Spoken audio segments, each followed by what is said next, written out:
Today, we're going to talk about what Pope Francis left unfinished and what his successor will need to do once he's elected. And we're going to look at 4 specific topics, though they're quite large. I mean, our editorial team has sort of discerned these as being the big ones where there's lots of different factors that need to be considered by the next Pope. And so we'll be looking at fighting sexual abuse in the church, reforming the government of the Vatican, working for the reunification of other Christian churches, and implementing his signature project for the Catholic Church to listen more, which is the Synod on Synodality, now in the implementation phase. I'm Sebastian Gomes, an executive editor at America Media, and I'm joined by my colleagues, Father Sam Sawyer, editor-in-chief, Colleen Dulle from the Inside the Vatican podcast, and Ashley McKinless from the Jesuitical podcast. Good to see you all. Good to be here. All right, so we're going to be doing a little bit of an extended lightning round episode here where we look at these 4 topics. Let me get started by looking at synodality. Just very quickly before we do that, I want to say, we're not saying these are the 4 most important topics. We're saying these are the 4 where there are really big things left undone that whoever the next Pope is, he will definitely inherit these in-flight issues and need to do something about them. So many people, if you're a Catholic inside the church, you will think about Pope Francis, you'll think about the Synod on Synodality, arguably his most significant initiative, right, where he's trying to reform the church by bringing everybody, all the baptized, into conversations and processes of discernment for decision making. So we're coming out of this 3-year process that saw a global consultation. Every Catholic around the world had the opportunity to weigh in, to give their take on, what's going on in the church, what are the big challenges that we're facing, how do we move forward together. There was 2 month-long meetings here at the Vatican with, 350 plus people, including many of the cardinals who are inside the conclave, who are electing the successor. And that led to an official document that said, among other things, that this concept of synodality is now a constitutive element of the church. In other words, a fundamental element of the church. But it's very much associated with Pope Francis. We know that Pope Francis wanted the church to move in this direction. All the people who participated in the synod said, yes, we want that too. But obviously, Pope Francis has gone to the Father, and now it'll be up to the next Pope to continue this movement that he started. So what do we think is going to happen with the synod? Well, we were both here in October of 2023 and 2024 for the global meetings of the Synod participants. And I think what struck me most was the buy-in among members, even some who maybe went into it a bit skeptical. And our colleague, Jerry O'Connell, interviewed close to a dozen cardinals after the final session of the Synod. And the common theme in those interviews is, we can't go back. Cardinal Robert McElroy said, he can't imagine a future synod without voting members who are lay people, who are women. Cardinal Blaise Supich said the final document of the synod was a launching pad, not a landing pad. Right. So there is buy-in at the very highest levels of the church, but there is still work to be done before the second phase of the synod in Rome. They created 10 working groups that were assigned to study and reflect on 10 important topics in the church. So that included seminary formation, ministry to LGBT Catholics, and most famously, the ordination of women to the Study diaconate. Group 5. Yes. I know you know a lot about, Colleen. I feel like there needs to be some kind of background music when we say Study Group 5. Do you want to give us just the 101 very quickly about Study Yeah, Group sure. 5? The rundown is basically this group had been tasked with looking at different ministries that women could hold in the church. And one of the questions they were tasked with looking at was the question of whether women could serve as deacons. Now, this is something that's been taken up by various Vatican commissions under different popes. It's been studied for decades. It's been studied for decades, continually is being put into commissions with, which some interpret as just kicking the can down the road on making a decision. But all that to say that right now, the question of women deacons has actually been delegated to another group within the Congregation for the Doctrine of the Faith. So there's a question of what direction that will go in. And then there's also the question of kind of what this Study Group 5 will produce. And all of those 10 study groups reports are due in June of this year. So we'll see if there's any delay on that now that we're going to be having a papal transition. But there's that in question. There's also the fact that Pope Francis asked for there to be an ecclesial assembly, so a synod-type gathering of bishops and non-bishops, lay people from all across the church, to be held in Rome in 2028. the new pope will have no obligation to do that. Right. So we'll have to see. Or pay attention to what the study groups say. in theory. Absolutely. Yeah, so I want to talk about two things very briefly on this, if we could. The one is the point that Ashley made, which was there was buy-in, obviously, from the people there, but it's much easier to buy into something when the Pope is sitting there saying, "This is the direction I want to go." right. in. Right. It's much harder if you have a Pope who might not be so convinced that this is the right model for the church. Well, and another thing I think to say there is, as much as there was buy-in among the Synod participants, and here in Rome, the people who were sort of most visibly invested in the Synod, there was a wide level of there was a wide range of involvement at the local level and at the level of different countries or different bishops' conferences, how much they engaged in the Synod. It's very And- piecemeal. You're right. And the vision of the Synod, certainly the vision for the implementation phase, is that this dimension of the life of the church becomes constitutive, not just here in Rome at the universal level, but at every level, right down to the local parish. And that very, very much has not yet been achieved and is still in process. So whether or not the next pope wants to continue pushing in that direction and calling the church to move towards synodality at every level, or doesn't give that the extra push and extra effort, because that's still being pushed uphill.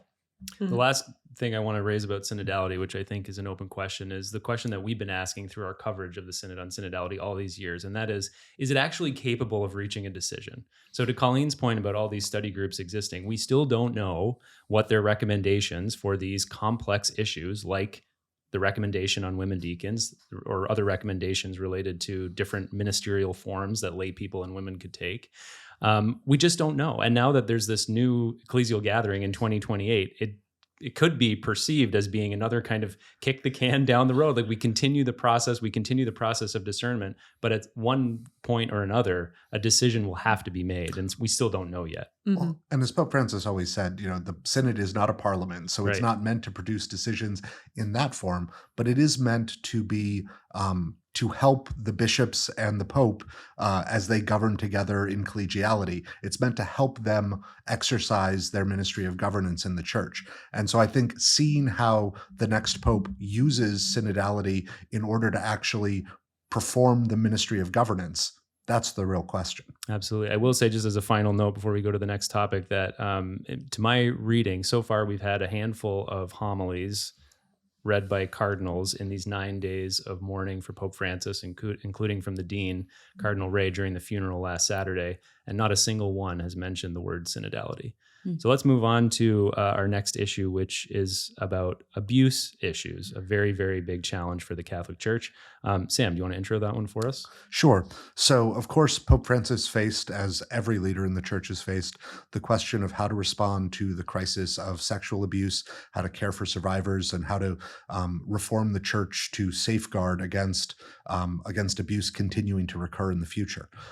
One of his signature moves in this was the issuing of a document called Vos Estis, which laid out a framework both for how to deal with allegations of a bishop committing abuse himself, but also how to deal with holding bishops accountable for misgovernment and for failure to respond to priests and others under their authority who were abusers or who were accused of abuse, and then the bishops didn't deal properly with those cases. So we have a framework for that, but it's very much still an open question how well that framework works. We've seen one or two cases where bishops were prosecuted through the Vos Estis process on issues where abuse was alleged against them particularly. So that's a little bit farther along towards working. But in terms of holding bishops accountable for mismanagement and misgovernment around abuse, that's still, the question of whether or not Vos Estis is a trustworthy and usable framework to help the church heal in those areas, very much up in the air. And really a lot of the proof will be in the pudding, whether or not the next pope and the curial government around him actually uses those processes and holds people accountable and is transparent about what they're doing. I think it's clear that Francis knew he had to deal with this right away. I think it was clearly like cases and information about how the church had dealt with this or not dealt with this that Pope Benedict XVI handed on to whoever the next pope was going to be. This was the big thing left undone from Benedict's papacy. Right. And so, I remember talking to a few cardinals who were like kind of privy to this when they were working with Francis on this early on, who said there was a steep learning curve for him. Like he was not really fully aware, conscious of how serious the problem was. So he learned that quickly, but we even saw some missteps by Pope Francis along the way, some recognition that he didn't see the whole picture right away, that he had to convert himself to a kind of deeper understanding of how serious this was. And another big problem with how the Vatican has dealt with a lot of abuse cases over the years is that it just hasn't been quick enough. I mean, there's so many cases, there's so few staffers in the dicastery for the doctrine of the faith, and there's a section now is dealing with this. But a complaint that we've read about and covered in the media for years has been like, when am I going to get an answer to my challenge? And of course, each case is very sensitive and needs to be looked at very carefully. But that is a complaint. Yeah. Another open question is around this idea of spiritual abuse. Mm-hmm. Obviously, it's not a new problem, but it's something that the Vatican hasn't talked explicitly about before until last November when Pope Francis said he wanted the church to study spiritual abuse. So this is the idea of using spiritual or mystical experiences to obtain sex in an abusive way. And so he asked Cardinal Fernandez, the head of the dicastery for the doctrine of the faith, to study this issue. There have been no results from that, but the Cardinal did say in an interview in January that this is not an uncommon practice. So it's a big issue that the church needs to tackle. And the most obvious case of this is the ex-Jesuit Marco Rupnik, who used spiritual experiences to abuse, I think, over 24 women. Yeah, right. And the Rupnik case is going to be a big open question for the next papacy. So Rupnik is currently a priest. He's in good standing still, practicing in Slovenia, although there have been some reports that he's living in Rome. But there were always allegations or questions that Pope Francis had perhaps not taken enough action against Rupnik, and in fact kept a Rupnik piece of art in his apartment in Santa Marta until his death. And so we'll have to see, how does the next pope deal with Rupnik? So the current state of the Marco Rupnik case is that he was expelled from the Society of Jesus. He was then accepted into a Slovenian diocese, which is how he's still functioning as a priest at the moment. Pope Francis then, after some pressure, opened up or dispensed with the statute of limitations in his case, thus raising the possibility of him being prosecuted. But then that case has sort of gone into limbo, and we don't know when decisions will actually be made about how that prosecution moves forward. For months, we've been hearing a decision is coming soon. Right. So that decision will have to come from the next pope now. Yeah. And meanwhile, his artwork, he was a mosaic artist. His artwork is all over the church globally. And so literally built into the walls. Yes. So you can't just take down like a painting. And so different places are dealing with this in different ways. Right. Lourdes recently covered up a giant mosaic, but other places are still going to have to deal with that going forward. And obviously there's a, diversity of opinions on whether you take down an artist's art, even if they are, Can you found separate guilty the art from the artist? Yeah. Exactly. Let's look at another really big sort of reform that Pope Francis started, which is of the Vatican governance, the Vatican bureaucracy. And this, we can just say categorically, was the mandate of whoever was going to be the next successor of Peter. So the pre-conclave meetings that happened in 2013, very much centered around scandals, leaks, mismanagement in the Vatican bureaucracy. So Francis came in with a very strong mandate to reform it. Do you want to introduce this topic for us, Colleen? Yeah, sure. So this is kind of a bucket of reforms, in fact. So you have the question of reforming the Roman Curia, which I like to call for our listeners like the churchy offices. Right. It also includes kind of the diplomacy, but basically anything that's not the functioning of the Vatican city-state as a city-state. And so on the Curia reform side, we had this big reform document that was kind of long awaited through the Francis papacy that came into effect in summer 2022. And in that, Pope Francis kind of reordered the importance of the Roman Curia offices. So the big change there was that he put the evangelization office at the top. thus kind of displacing, moving to number 2, the Dicastery for the Doctrine of the Faith, which was formerly known as La Suprema for being the most powerful office in the Vatican and being the formerly the office of the Holy Inquisition. And so that was a signal of what Francis wanted to be prioritized. But I think there are some questions about how much that has actually changed how the Roman Curia functions. Day to day, it doesn't look all that different. Day to day, there are still these problems of siloing where the departments are not working very well together. And so I think that is one big question. The other is on the Vatican city-state side, the governance of things like the museums, right, the post office, all of the stuff that Vatican City has because it's a country. There have been a lot of issues with its finances, with the Vatican employees being unhappy. It has some like 4,000 or 5,000 employees. And the bank, we know, has been used in the past for money laundering, for kind of shady payments. And so there was a big reform under Francis, getting rid of accounts that should have never been created by people who, didn't have the right to a Vatican bank account. A lot of assets were frozen. A lot of different watchdog organizations, both external and internal, were established or given more strength. Let me just jump in here quickly on the finances, because I think this is a place where oftentimes people can be sort of lulled into thinking that the church just has all this money. And certainly there are parts of the church that are wealthy, and the church is hugely wealthy in terms of like art and real estate and things like that, things that can't be liquidated or readily used to actually pay the bills.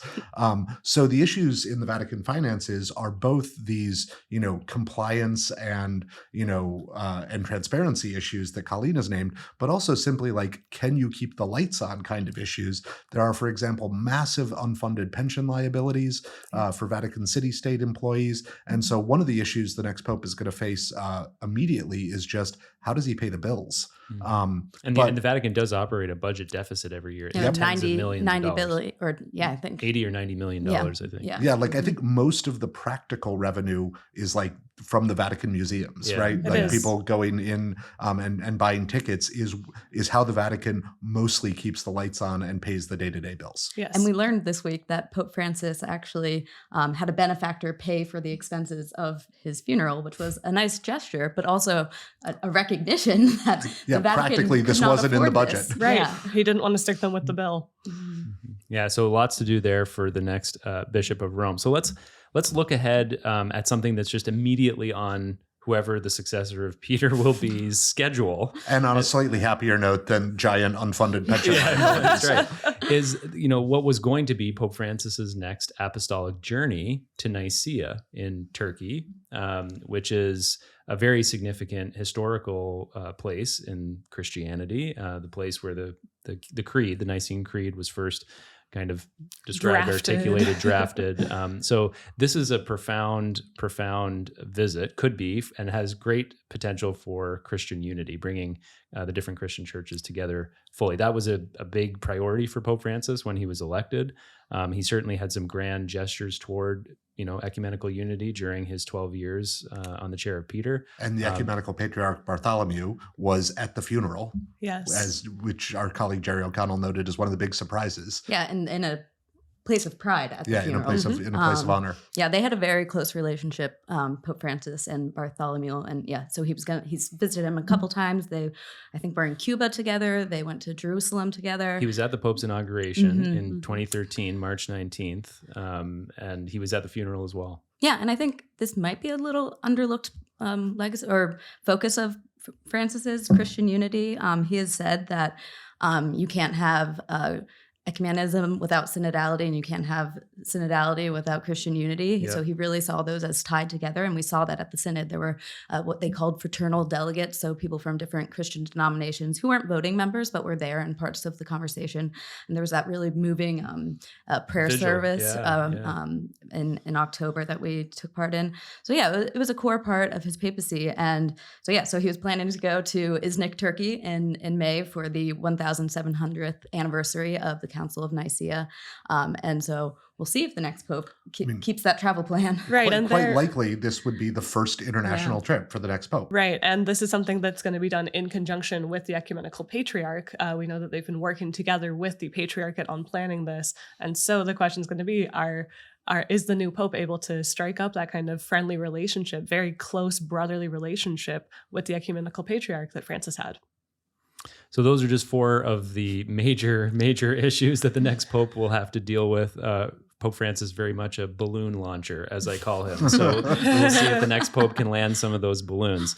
We have extensive coverage and analysis of all of these topics at americamagazine.org. We'll link to all of that reporting that we've done over the years in the show notes, so be sure to check that out. Thank you for joining me today. Thanks. Thanks.